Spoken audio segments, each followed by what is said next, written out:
So let's go to John Tamny at Real Clear Politics and talk more about this. You know, John, we talk all the time about what the president is saying, but to have an ally, to Edward's point, in the National Association of Realtors saying, hey, enough's enough here with what you're doing with rates. You're going to cause a recession if you're not careful. What do you make of that? Well, I think you have to consider the person saying it.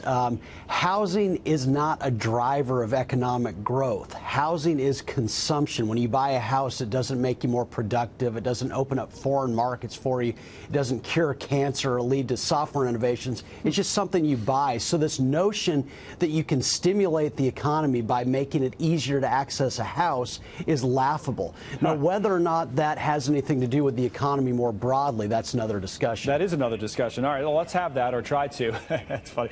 So if you look at the pressure, I'll use the word pressure, that the Federal Reserve is under from, not Lawrence Yun, but Donald Trump, the President of the United States, what do you think the impact of that is? Is, in other words, as many people have suggested, the Fed likely to keep raising rates, or maybe raise rates when they ordinarily wouldn't, just to say, we are independent, we're free from any political pressure?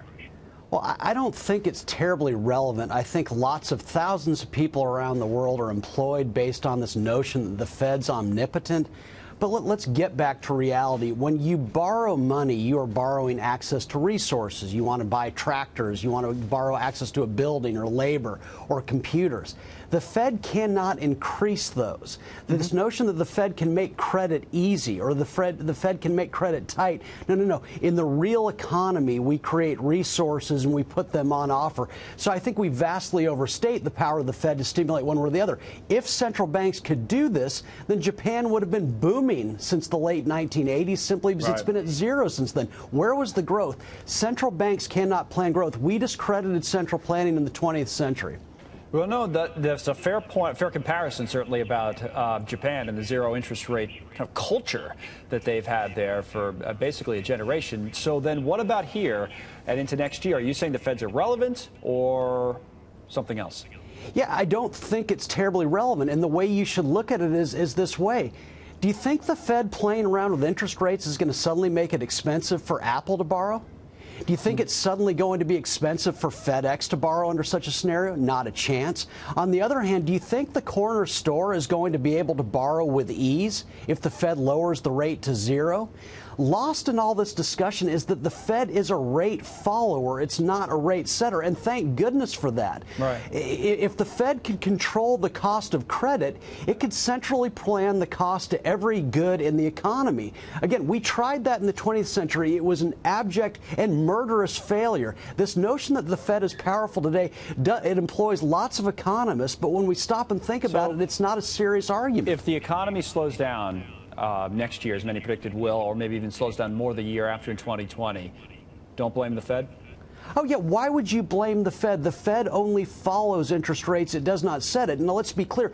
Throughout history, economies grow. People develop bad habits. Bad ideas are funded.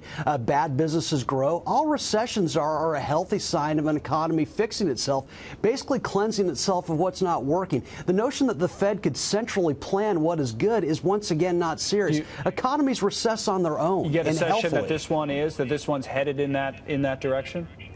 You could make that argument. Here's the slight difference. We never had the major economic boom from 2009 on that enabled some of the mistakes to build. And so my sense is if there is a slowdown, it's not going to be that large simply because the growth that we experienced since 2009 really has never been that great. We've never had 1980s and 90s style economic growth in modern times. Boy, it's interesting. Hey, real quick, what do you make of the drop in oil, John? Have you been watching? I mean, just something else here the last few weeks.